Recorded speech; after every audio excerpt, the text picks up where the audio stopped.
Hello दोस्तों, कैसे हैं आप सब लोग। स्वागत है आपका अपने YouTube channel PG excellence classes में। आज का टॉपिक बहुत ही इंटरेस्टिंग होने वाला है, जो कि है एक्सरसाइज 3.5 लीनियर इक्वेशंस इन टू वेरिएबल्स की हम कंप्लीट एक्सरसाइज करेंगे और कॉन्सेप्ट समझेंगे क्रॉस मल्टीप्लिकेशन का। क्या होता है क्रॉस मल्टीप्लिकेशन? अभी तक हमने पढ़ा है एलिमिनेशन, सब्सटीट्यूशन एंड आपके ये सब किस चीज़ में आते हैं? ये सब अलजेब्रा में आते हैं, अलजेब्रिक सॉल्यूशन में आते हैं। किस में? अलजेब्रिक सॉल्यूशन में। तो आज का हमारा है कॉन्सेप्ट क्रॉस मल्टीप्लिकेशन। तो क्रॉस मल्टीप्लिकेशन नेम से पता चल रहा है कि इसमें क्या होगा, क्रॉस मल्टीप्लिकेशन होगा सॉल्यूशंस को फाइंड करने के लिए।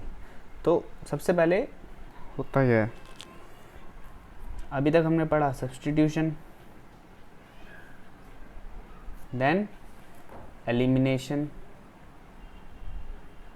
पढ़ लिया, कर लिया एलिमिनेशन और सब्सटीट्यूशन, ठीक है।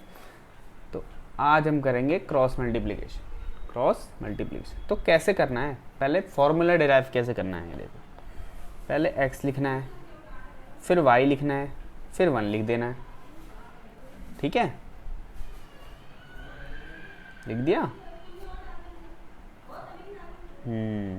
अब b लिखना है, c लिखना है, a लिखना है और b लिखना है। फिर से यही करना है, b लिखना है, c लिखना है, a लिखना है और b लिखना है, b c a b। तो यहाँ तो 1 डाल देना है और यहाँ पे 2 कर देना है। सिंपल है। अब क्रॉस मल्टीप्लाई आता है, तो भाई कर दो क्रॉस मल्टीप्लाई। फॉर्मूला डिराइव करा दिया है, याद नहीं करना पड़ेगा, ठीक है। तो अब क्या करना है, नेक्स्ट स्टेप लिखो, x लिखो, y लिखो, 1 लिखो, लिख दिया। लाइन डालो फिर से, b1 इंटू c2, इनके बीच में होता है माइनस। क्या होता है? यहाँ माइनस होगा इनके बीच में,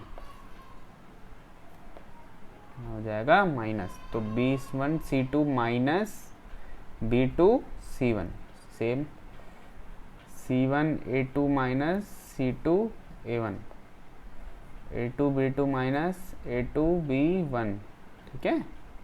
तो ये हमारा फॉर्मूला आ गया, इक्वल टू, क्या होता है? Equal to. तो ये याद नहीं करना है, लॉजिक फिर से बताता हूँ। x लिखना है, y लिखना है, 1 लिखना है। क्या cross multiplication? B c a b, b c a b, b c a b, याद कर लेना है। बी सी ए बी, 1 और ये 2 मल्टीप्लाई करना है, लिख देना है। नेगेटिव साइन बीच में होता है हमेशा, ठीक है। तो इसका नाम क्रॉस मल्टीप्लिकेशन इसीलिए पड़ा है कि यहाँ पे हमें क्रॉस करना होता है। नेक्स्ट आओ, 3 चीज़ें अगर आपको याद होंगी तो हमने बताया था यूनिक सॉल्यूशन होता है, तो क्या होता है? a1 by a2 is not equal to b1 by b2, okay. Infinite solution में a1 by a2 equal to b1 by b2 equal to c1 by c2। Next क्या है हमारा? No solution. नो सॉल्यूशन में क्या था? a1 by a2 equal to b1 by b2 not equal to c1 by c2, ठीक है। यही हम अभी इस चैप्टर में यूज़ करने वाले हैं, ये फॉर्मूला और ये चीज़। तो नेक्स्ट पे आते हैं, हम एक एग्जाम्पल कराते हैं। चलो, एग्जाम्पल एनसीईआरटी का ही है। इसमें पूछा है कि for which value of p, for which value of p, जो गिवन पेयर ऑफ इक्वेशंस हैं, ये हमारी इक्वेशन है। तो ये बोलता है कि for which value of p these equations has unique solution. तो इसने बोला कि यार 2 इक्वेशन दे दी, बोला कि p की कौन सी वैल्यू के लिए इसका सॉल्यूशन यूनिक रहेगा। तो हमें पता है for unique solution. Unique solutions कब आता है? जब लाइंस इंटरसेक्ट करती हैं। और रेशियो क्या होता है? a1/a2 is not equal to b1/b2। a1/a2 b2/b2 के इक्वल नहीं होगा। पुट कर दो।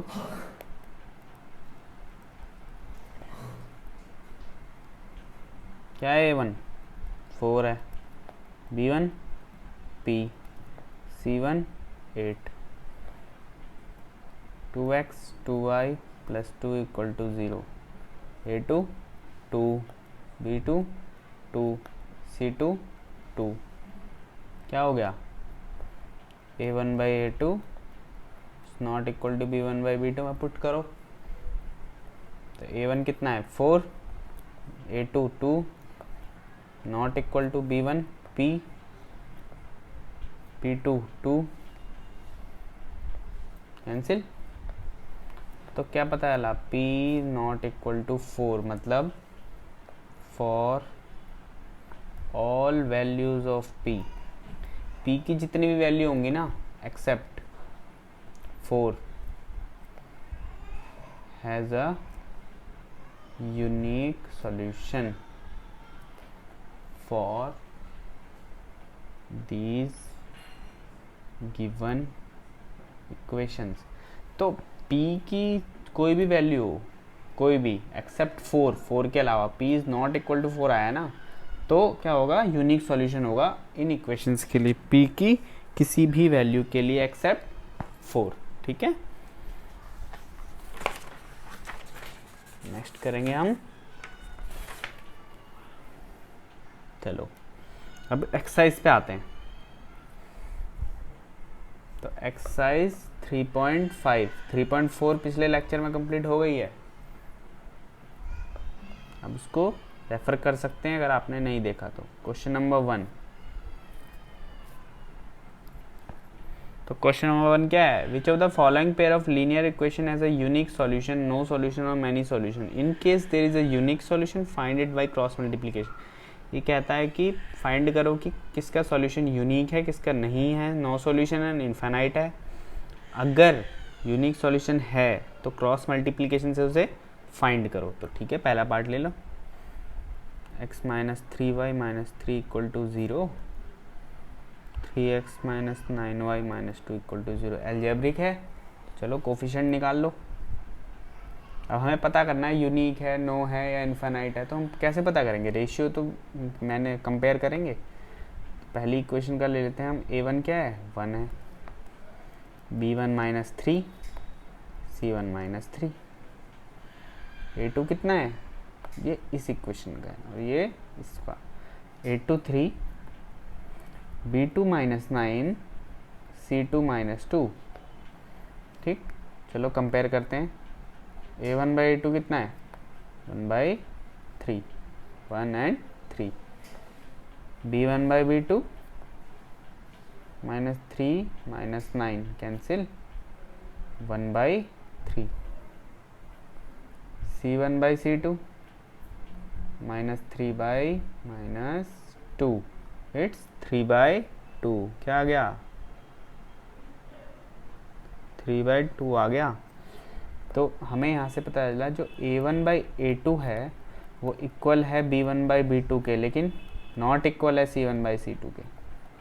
इससे क्या पता चलता है? ये पैरेलल लाइंस हैं।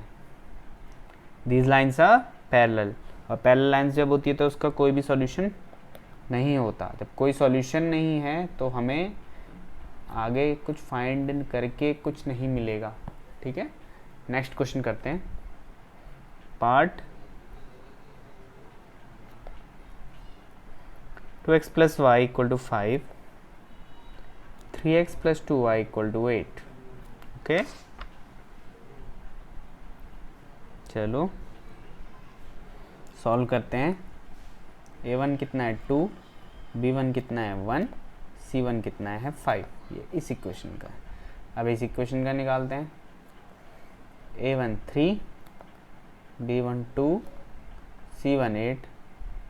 ठीक है, कंपेयर करो a1/a2, a1/a2, b1/b2, कितना 1/2। तो हमने देखा a1/a2 और b1/b2 तो इक्वल आ ही नहीं रहा। a1/a2 is not equal to b1/b2, तो इसमें c निकालने की जरूरत नहीं है। इससे हमें क्या पता चला, लाइन्स आर इंटरसेक्टिंग, मतलब इसका ओनली वन यूनिक सॉल्यूशन। तो यही बोला है चैप्टर में, एक्सरसाइज में, कि अगर यूनिक सॉल्यूशन होगा तो हमें इसका सॉल्यूशन फाइंड करना है कि वो क्या होगा। सो by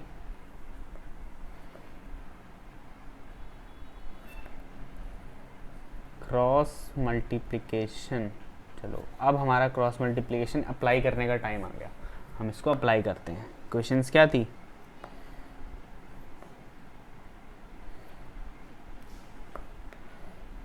two x plus y equal to 5, 3x plus 2y equal to 8। सबसे पहले इसको लिखेंगे हम 2x plus y minus 5 equal to 0। ये इसका स्टैंडर्ड वे है करने का क्वेश्चन। -8 equal to 0। नेक्स्ट हम अपना फॉर्मूला पुट करेंगे एक्स वाई एंड 1। याद नहीं करना है, फॉर्मूला पुट कर देना बस। ये b c a b, b c a b cross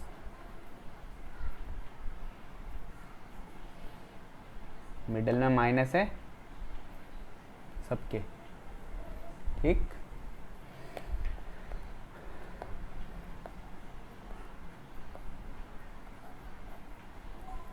b कितना है, b1, ये 1 है, ये 2 है, ये 1 2 1 2 1 2। ओके, b1 कितना है 1, b2 कितना है 2, c1 कितना है -5, c2 कितना है -8, a1 कितना है 2, a2 कितना है 3, b कितना है 1, कितना है 2। ठीक है, अब चलो क्रॉस मल्टीप्लाई करो इन्हें।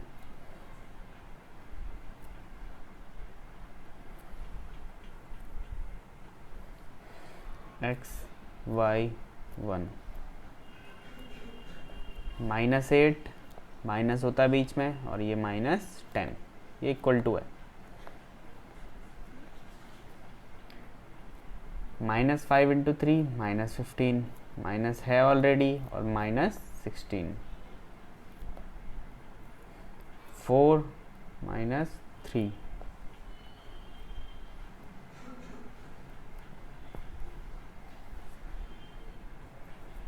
तो ये आ गया x divide by -8 minus minus plus, -8 plus 10 2, -15 plus 16 1, 1/1। अब देखो इसको इससे कंपेयर करो, इसको इससे, क्यों, क्योंकि ये लीनियर में है और ये भी लीनियर में है, ये सब इक्वेट में है, तो हम इसको इसके इक्वल रख सकते हैं। कैसे, और यहाँ देखते हैं, x/2 को एक बार लास्ट डिजिट के इक्वल रख दिया मैंने, तो क्या हो गया, क्रॉस करो, x इक्वल टू 2, फिर y/1 को रख दिया मैंने 1/1, तो हो गया y इक्वल टू 1। तो x इक्वल टू 2 और y इक्वल टू 1 के लिए इसका जो सॉल्यूशन रहेगा वो यूनिक होगा।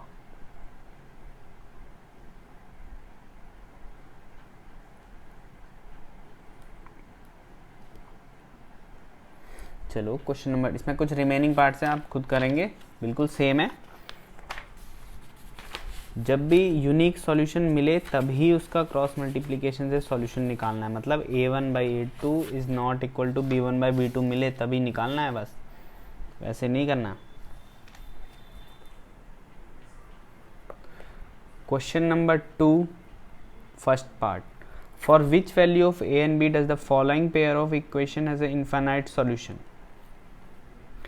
अब इसमें पूछा है कि दो इक्वेशन दिए, 2x plus 3y equal to 7, दूसरी क्या है a minus b x plus a plus b y equal to 3a plus b minus 2।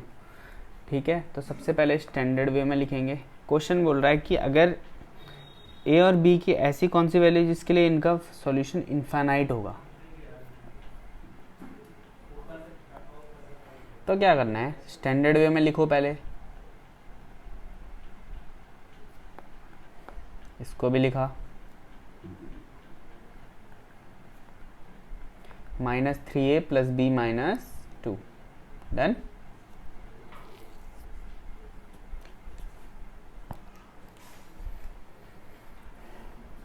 a1 कितना है 2, b1 3, c1 -7। यहाँ a1 कितना है a minus B sorry a2, b2 कितना है a प्लस बी और c2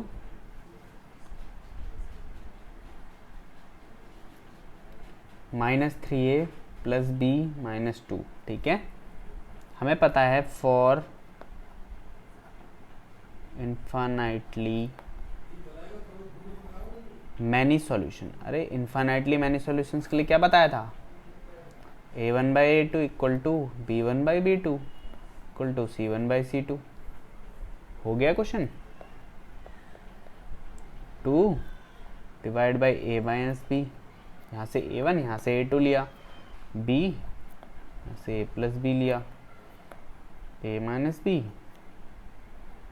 3a plus b minus 2 ले लिया।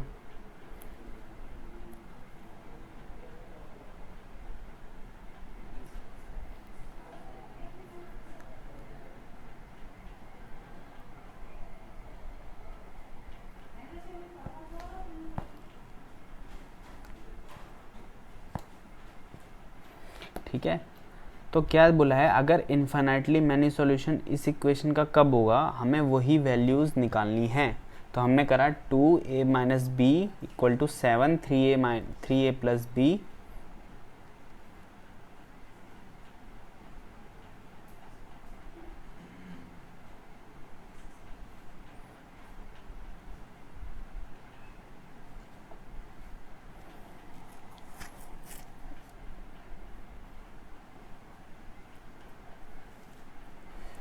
इसको सॉल्व करते हैं। हम इन दोनों को इक्वेट कर लेते हैं, फिर इन दोनों को इक्वेट कर लेंगे। 2a minus b equal to 3a plus B,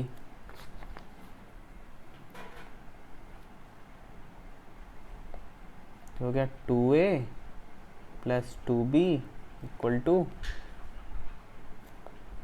3a minus 3b।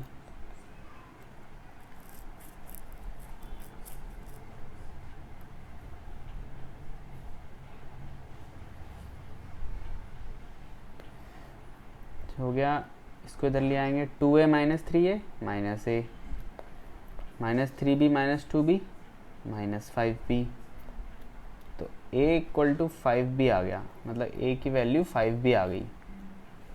तो हम इसको फर्स्ट इक्वेशन रख लेते हैं।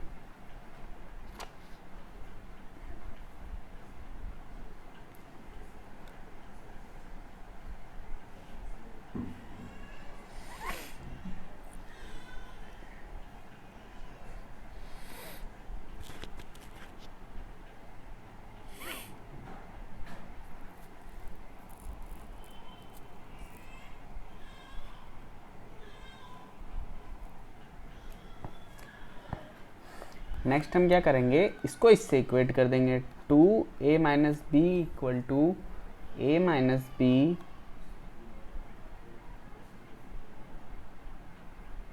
Minus 3a plus b minus 2।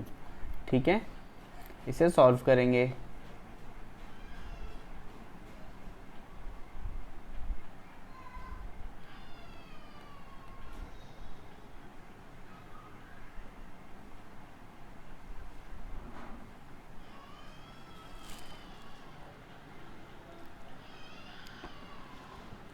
इसे जब सॉल्व करेंगे तो हमारी इक्वेशन आएगी a minus 9b equal to 4 minus 4, ये सेकेंड इक्वेशन है।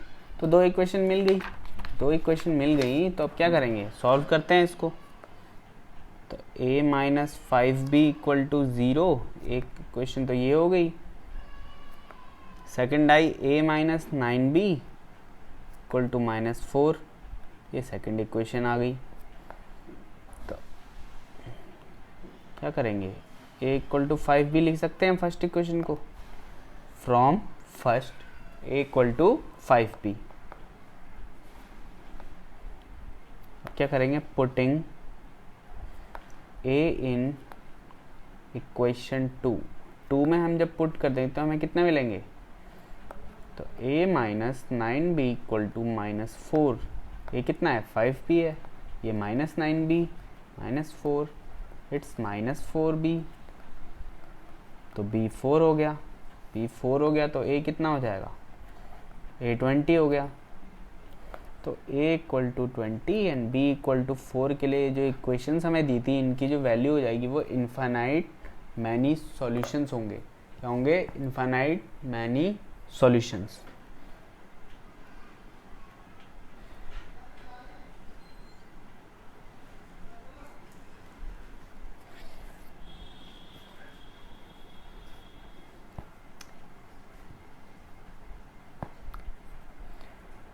इसका जो सेकंड पार्ट है वो रिमेनिंग है, वो आपको खुद करना है, और अगर नहीं आता तो आप पूछ सकते हैं। ओके, नेक्स्ट करेंगे हम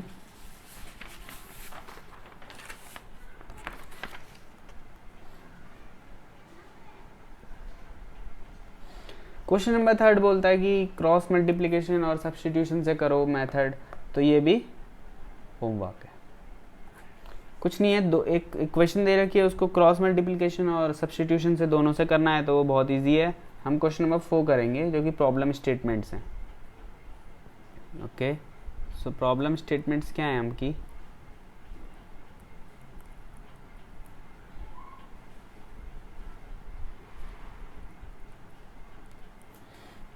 प्रॉब्लम स्टेटमेंट्स ये है आपकी, शो हो रहा है, हाँ। तो इसमें बोलता है a part of monthly hostel charge is fixed and the remaining depend on the number of days one has taken food in the mess. जो एक हॉस्टल है उसमें मंथली चार्जेस तो फिक्स हैं, लेकिन जो मैस में जो खाना है जितने दिन आप लोगे उसके हिसाब से पैसे देने पड़ेंगे। तो जैसे हमने टैक्सी वाला किया था, सेम ऐसी है। When student A takes food for 20 days, जब एक स्टूडेंट ए ने 20 डेज के लिए फूड लिया तो उसको 1000 रुपये पे करने पड़े as hostel charges. Where as student B, दूसरे स्टूडेंट ने जब लिया 26 डेज़ के लिए, उसने 1180 रुपीज़ चार्जेस पे किए। तो हमें फिक्स चार्ज और cost of food per day निकालनी है, मतलब हम फिक्स को x ले सकते हैं और रिमेनिंग को y ले सकते हैं। तो हम इसको सॉल्व करेंगे।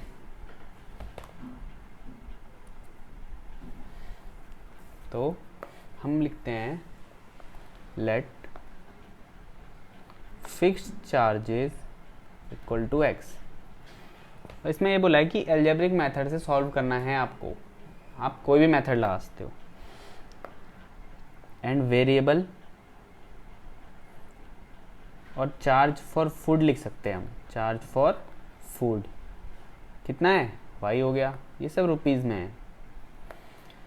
तो अकॉर्डिंग टू क्वेश्चन स्टूडेंट ए ने क्या लिया, 20 डेज़ के लिए लिया, मतलब 20 डेज़ के लिए फूड लिया, प्लस x तो फिक्स है, कितना चार्जेस लगा 1000, इक्वेशन 1।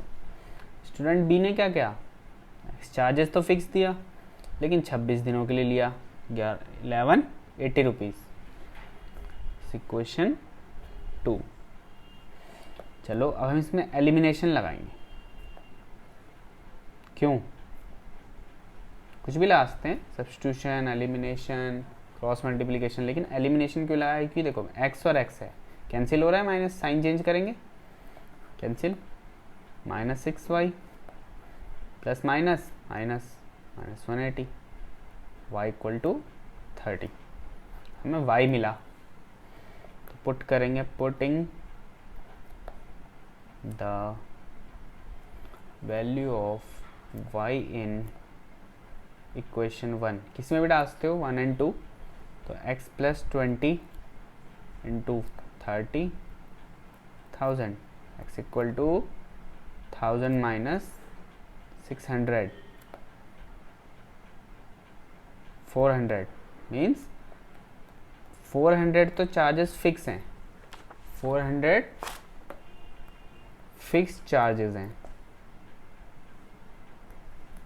और ये क्या है, वेरिएबल चार्जेस, मतलब एक दिन का इतना दिया फूड का, ठीक है।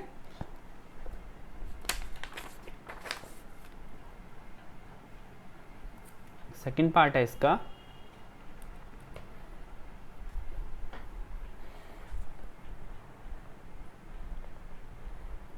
a fraction becomes 1/3, a fraction becomes 1/3 when 1 is subtracted from the numerator। एक फ्रैक्शन 1/3 हो गया कब, जब उसमें से न्यूमरेटर से 1 माइनस कर दिया, एंड इट बिकम्स 1/4, 1/4 हुआ जब 8 न्यूमरेटर में डिनोमिनेटर में ऐड कर दिया, तो फ्रैक्शन बताना है, सिंपल है।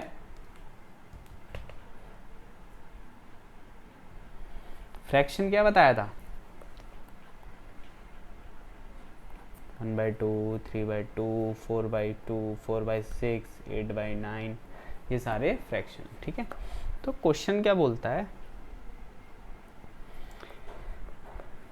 Let numerator equal to x and denominator equal to y। तो हमें बोला है अकॉर्डिंग टू क्वेश्चन, एक जो फ्रैक्शन है वो कितना हो जाएगा, 1/3, कब, जब 1 इज सब्ट्रैक्टेड फ्रॉम न्यूमरेटर से 1 माइनस हो जाएगा, ठीक है। बनाओ equation, x minus 1 3 equal to y cross करके, तो 3x minus 3 equal to y, 3x minus y equal to 3, एक इक्वेशन बन गई। नेक्स्ट फिर क्या होता है, वही न्यूमरेटर, वो जो फ्रैक्शन है, ये जो फ्रैक्शन है वो क्या हो गया, 1/4 हो गया, कब, जब 8 डिनोमिनेटर में ऐड हो गया। कब बन गया 1/4, जब 8 डिनोमिनेटर में ऐड हो गया, तो 4x equal to y plus 8, 4x minus y equal to 8। Question second, देखो y और y है, कैंसिल हो सकता है ना, तो एलिमिनेशन लगा देते हैं,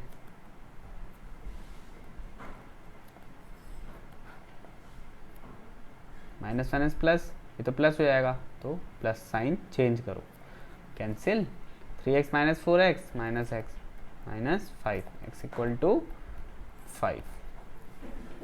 अब क्या करेंगे, putting the value of x equal to 5 in equation 1 में पुट कर दो या सेकंड में कर दो, मर्जी है, ठीक। 15 minus y equal to 3, so y equal to 12, मतलब जो न्यूमरेटर है वो 5 है और फ्रैक्शन 12 है, तो ये हमारा आंसर हो गया। ऐसे लिखना है, the required fraction is, the required fraction is this, ऐसे स्टैंडर्ड वे है करने का।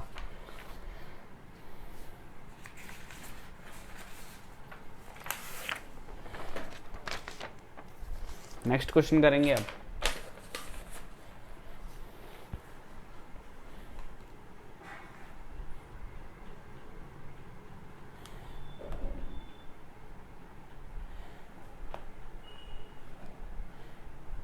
नेक्स्ट क्वेश्चन है, यस स्कोर्ड, यस जो था उसने स्कोर किए 40 marks in test, getting 3 marks for each right answer, मतलब राइट आंसर होगा तो 3 मार्क्स मिलेंगे, रॉन्ग होगा तो 1 मार्क्स कम हो जाएगा, उसको 4 मार्क्स मिलेंगे हर करेक्ट आंसर के लिए और 2 मार्क्स डिडक्ट हो जाएंगे हर इनकरेक्ट के लिए। तो yes should have scored 50।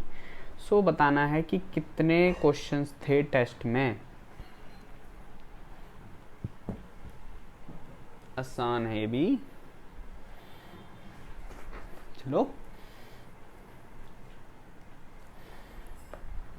Question same है, पार्ट नंबर 3।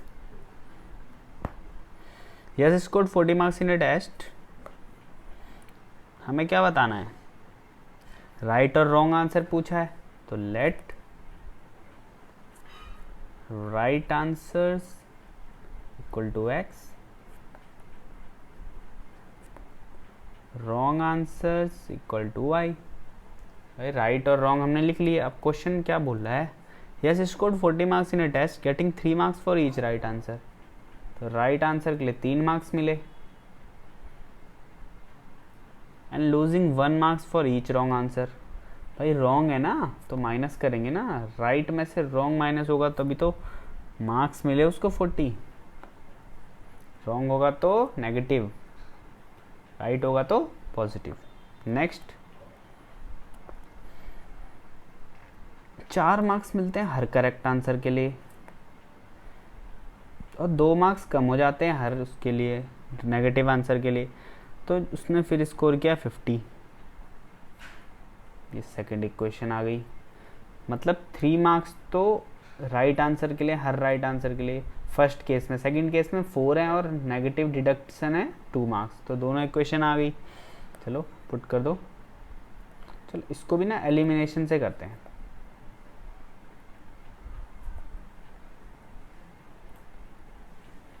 अब इसमें एलिमिनेशन क्या होगा, कुछ नहीं कट रहा तो इसको हम एक काम करते हैं 2 बना देते हैं दोनों को। तो ऊपर 2 से मल्टीप्लाई कर देते हैं तो क्या हो जाएगा 6x minus 2y = 80, 4x minus 2y। नीचे क्यों नहीं किया मल्टीप्लाई जी, नीचे तो 2 है ना ऑलरेडी, ऊपर बनाना है बस, इसीलिए नहीं किया। माइनस माइनस प्लस, तो प्लस साइन लगा के इन्हें कैंसिल कर देंगे। Minus plus minus, negative negative, sign change.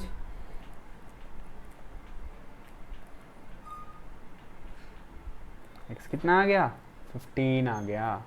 Now putting the value of x equal to 15 in equation 1, equation 1 या 2 किसी में पुट कर दो जो आसान लगता है। 3 × 15, यहाँ से पढ़ लिया है तो आसान लगेगा ही, 5। ठीक है, तो राइट आंसर्स के लिए कितने मार्क्स मिले 5। तो नंबर ऑफ राइट आंसर्स कितने हो गए, नंबर ऑफ राइट आंसर्स कितने हो गए 15 हो गए, हमने x लिया था ना। और रॉन्ग कितने हो गए 5। तो टोटल क्वेश्चंस कितने हैं, टोटल क्वेश्चंस हो जाएंगे 15 + 5 = 20। पूछा क्या है, नंबर ऑफ क्वेश्चंस। तो राइट और रॉन्ग निकाल लो, दोनों को प्लस कर दो। ठीक,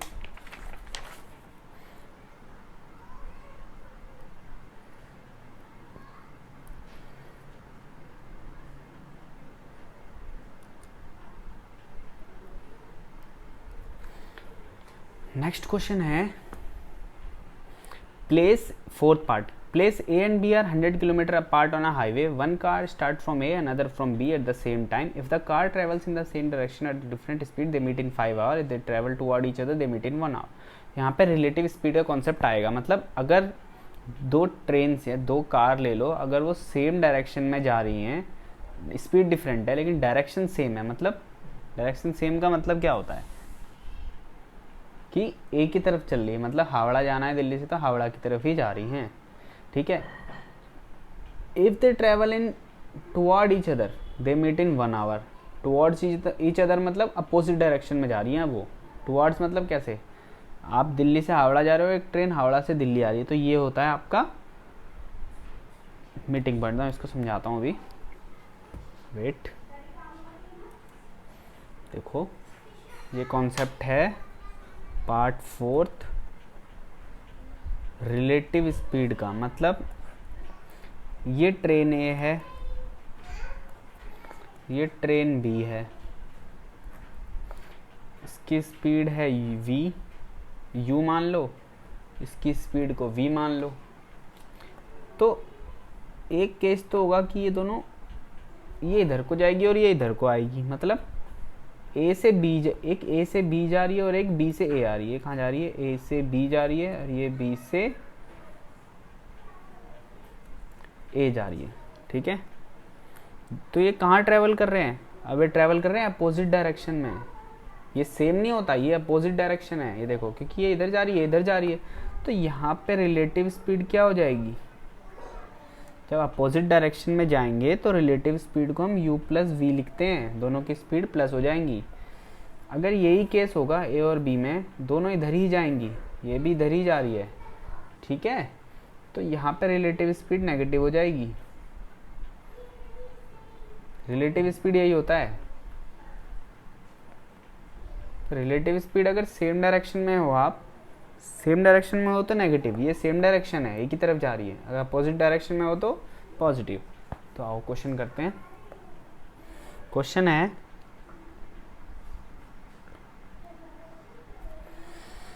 अभी बताया आपको कुछ, तो स्पीड निकालनी है दोनों की, तो let speed of first car equal to x,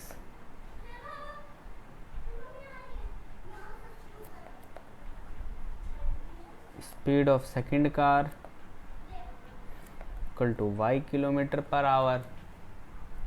अब इसमें बोला है अकॉर्डिंग टू क्वेश्चन,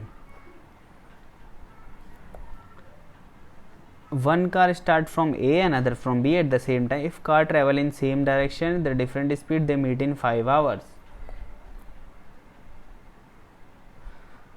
तो एक फॉर्मूला आपको पता है इसमें यूज होगा,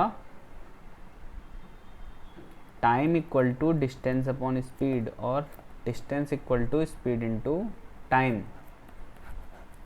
ठीक है। रिलेटिव मैंने बता दिया ऊपर, एक फॉर्मूला और था वो भी बता दिया। नेक्स्ट देखो क्या बोलता है, अगर वो सेम डायरेक्शन में जाती हैं तो सेम डायरेक्शन में क्या हो जाएगा, इन सेम डायरेक्शन, अरे सेम डायरेक्शन बताया था, तो speed u minus v in opposite u plus v. हो गया, चलो भाई दूसरा पेज ले लेते हैं, पेज ही खत्म हो गए।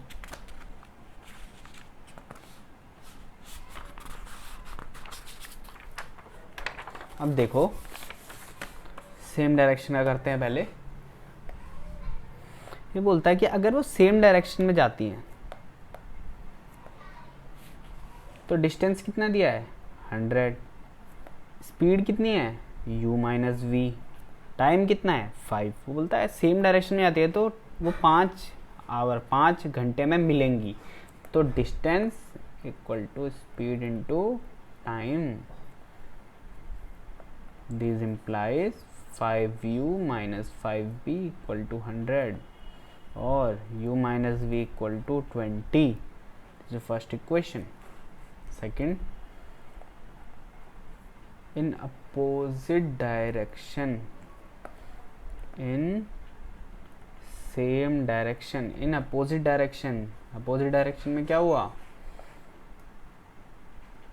d equal to s into t, distance कितना है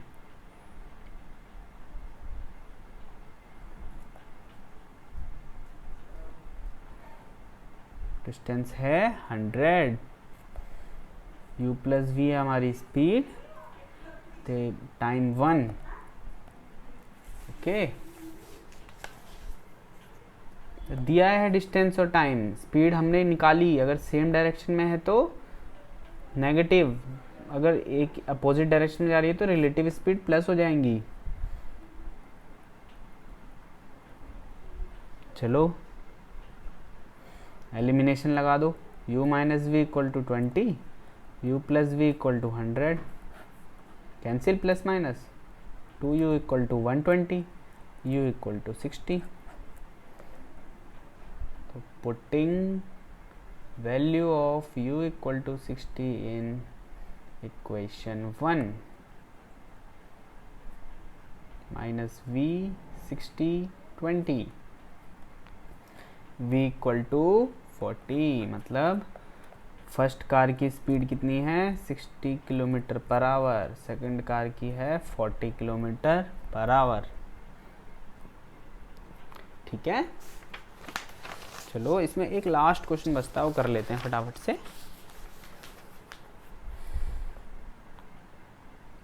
फिफ्थ पार्ट, ये बोलता है कि एक एरिया, एक रेक्टेंगल है, ठीक है, लेंथ इनटू ब्रेड्थ। एरिया क्या होता है रेक्टेंगल का, लेंथ इनटू ब्रेड्थ। ये बोलता है कि area of rectangle gate reduced by 9 square units, मतलब अगर उसकी लेंथ को 5 यूनिट कम कर दे और ब्रेड्थ को 3 यूनिट्स बढ़ा दे तो उसका जो स्क्वायर है वो 9 यूनिट्स कम हो जाएगा एरिया। इफ़ वी इंक्रीज, अगर 3 यूनिट ज़्यादा कर दें और ब्रेड्थ को 2 यूनिट कम कर दे, जो एरिया है वो इंक्रीज हो जाएगा 67 square unit. Find the dimensions of rectangle. तो हमें क्या पता है, let length equal to x metre, x units, metre नहीं दिया, breadth equal to y units, ठीक है। तो अकॉर्डिंग टू क्वेश्चन क्या बोला, area of rectangle get reduce by 9 square unit. Area क्या हो जाएगा, लेंथ इनटू ब्रेड्थ, ठीक है। Get reduce by 9 square unit हो गया कब, जब उसकी लेंथ 5 यूनिट से रिड्यूस हो जाएगी और ब्रेड्थ 3 यूनिट से इंक्रीज हो जाएगी। तो इसको सॉल्व करो, x y, x into y, x y, x 3x minus 5y minus 15, x y minus 9, cancel, 3x minus 5y equal to minus 9 plus 6। ये पहली इक्वेशन आ गई हमारी। सेकंड बोलता है नेक्स्ट, फिर क्या बोला गया है क्वेश्चन में कि जो एरिया है वो इंक्रीज हो जाएगा 67 यूनिट से कब, जब लेंथ 3 से इंक्रीज होगी और ब्रेड्थ भी 2 से इंक्रीज होगी, ठीक है। किससे इंक्रीज होगी, 2 से। सॉल्व करो, x y plus 2x plus 3y plus 6, x y plus 67, this is cancel, 3y 67 minus 6, 2x plus 3y equal to 61, this is equation second. क्या करेंगे अब, एलिमिनेशन लगा दो, 3x minus 5y equal to 6, 2x plus 3y equal to, क्यों लगा रहे हैं हम, क्योंकि हमें कोई मेथड नहीं दिया कि यही रूल यूज़ करना है। तो एक काम करते हैं, इसको 3 2 6, इन दोनों को 6 बना देते हैं। चलो ये 3 से कर दो, नीचे 2 से कर दो, तो हो गया 6x equal to 15y equal to 18, 6 ओ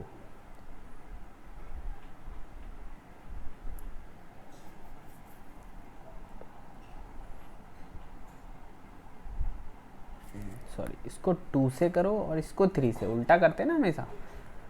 तो 5 2 जा 10, 6 2 जा 12, ओके, 3 2 जा 6 प्लस 3 3 जा 9, negative negative cancel, minus 19y 1 7 1, तो कितना हो जाएगा 9 बाई 9। अब करेंगे put value of y in equation 1 में पुट कर दो, 3x minus 5y equal to 6, तो 3x इक्वल टू 6 9 5 जब 45, x इक्वल टू प्लस हो जाएगा, सॉरी 51 3 17। तो क्या हो गया, जो लेंथ है ना ये है 17 और ये ब्रेड्थ कितनी है 9, ठीक है। यही हमसे पूछा है, लेंथ और ब्रेड्थ। तो ये कंप्लीट होता है आज। तो आपको कैसे लगा आज का लेक्चर, प्लीज़ कमेंट करके ज़रूर बताना। और आज 3.5 एक्सरसाइज कंप्लीट हो गई है, लास्ट एक्सरसाइज बची है 3.6 reducible to linear equation. Pair of linear equation को हम रिड्यूस करेंगे, ठीक है। और आप लोग प्लीज़ इसे लाइक करें, सब्सक्राइब करें और इन वीडियोज़ को दोबारा देखें। सारी वीडियोज़ लेक्चर है, सारे एक्सरसाइज के सॉल्यूशन है इसमें, ठीक है। Thank you for your valuable time. Be at home, stay healthy, stay safe.